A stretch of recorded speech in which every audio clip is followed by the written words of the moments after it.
আবারও মরুভূমির অজানা কিছু তথ্য নিয়ে চলে এসেছি। চলুন তাহলে শুরু করা যাক। ২০২১ সালে হঠাৎ ক্রিস্টোফ হাউবার্সিন এক ব্যক্তি গুগল ম্যাপে কিছু ছবি দেখেছিল এবং দেখার পর তার মনে অনেক কৌতূহল হয়েছিল। আর যেটা দেখেছিল সেটা হলো বাইরে ১২টা ডট এবং ভেতরে একটি ডট।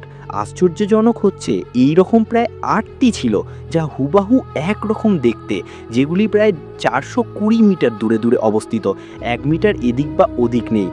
আর এটার আশেপাশে কোনো গ্রামও নেই। তাহলে যেখানে কেউ বসবাস করে না, সেখানে কিভাবে এত এত নিখুঁতভাবে এইগুলো তৈরি করা হয়? আপনারা আগেই আমার ভিডিওতে দেখেছেন যে মরুভূমির তাপমাত্রা কত, তাহলে ওখানে কে কিভাবে বেঁচে থাকতে পারে এই সব আকৃতি করার জন্য। তাই ক্রিস্টোফ হাউবার্সিন সে ঠিক করেছিলেন যে কিভাবে ও কেন তৈরি হয়েছে বা কে তৈরি করেছে। তাই সে পুরো রিসার্চ করতে স্টার্ট করে। সর্বপ্রথম এটা জানার চেষ্টা করে যে এই ফটোগুলি আসলেই কি সত্যি ওই জায়গায় আছে। তাই সে সর্বপ্রথম গুগলের ম্যাপের যারা ছবি তুলে থাকে তাদের সাথে কন্ট্যাক্ট করে, যেটা হলো মিক্সার টেকনোলজি। আর সে জানতে পারে যে আসলেই এটা সত্যি। তাই সে অনেক বড় বড় আর্কোলজিস্টই ডিসকাশনে বসে যায়, কিন্তু না, কোনো আর্কোলজিস্টই বলতে পারে না যে এটা কেন বা কী কারণে সৃষ্টি হয়েছে। কিছু উপায় না পেয়ে লাস্ট পর্যন্ত সে একটা সিদ্ধান্ত নিল, যেটা নিতে চাইছিল না। সিদ্ধান্ত হলো যে কাউকে না কাউকে ওখানে গিয়ে এটা পরীক্ষা করে আসতে হবে যে আসল ব্যাপারটা কী। অনেক চেষ্টার পর আলজেরিয়ার একটা জার্নালিস্ট রাজি হয়। আর যেটা হতো একটা অনেক কঠিন কাজ, তাই কয়েক মাস আগে থেকে তারা রেডি হতে থাকে। আর ওই জায়গায় পৌঁছাতে গেলে প্রায় ৩ দিন লাগবে। তাই তারা তাদের জন্য থাকার জায়গা, খাবার, মেডিকেল আরও সব জিনিসপত্র জোগাড় করতে থাকে। এর সাথে এক্সট্রা ফিউল ও জল সংগ্রহ করতে থাকে। তারা কন্টিনিউয়াস ২ দিন গাড়ি চালানোর পর তাদের গন্তব্য ইনসাল্লা নামক একটি ছোট্ট শহরে পৌঁছায়। এবং হঠাৎ তাদের সামনে একটা সমস্যা দেখা দেয়, যেটা হলো এই শহরের পর তাদের কোনো সোজা রুট ছিল না। তাই তারা লাস্ট পর্যন্ত জিপিএসের সাহায্য নেয়, যাতে তারা সেই জায়গায় পৌঁছায়। কয়েক ঘন্টা অনেক বাধা পেরিয়ে তারা তাদের গন্তব্যে পৌঁছায়। তখন তাদের খুশির কোনো ঠিকানাই ছিল না।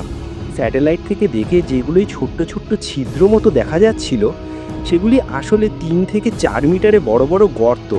হঠাৎ তাদের হাতে লাগে শুরু কিছু মেটালের তার, যা দেখে রীতিমতো তারা অবাক হচ্ছিল।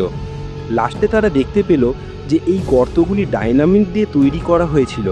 কিন্তু কেন এগুলি তৈরি করা হয়েছিল সেটা জানার আরও আগ্রহী বেড়ে গেল জার্নালিস্ট টিমদের।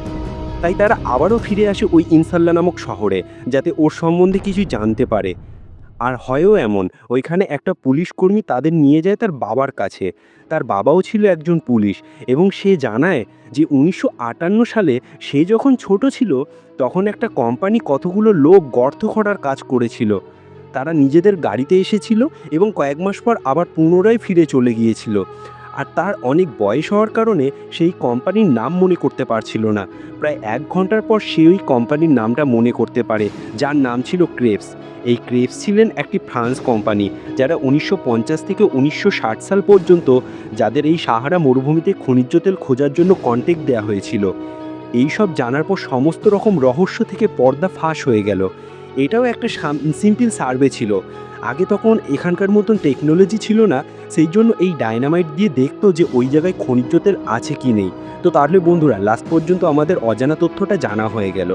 এরকম অজানা তথ্য জানতে গেলে সাবস্ক্রাইব করুন আমাদের চ্যানেলটিকে, নেভি ফ্যাক্ট ইউটিউব চ্যানেলটিকে।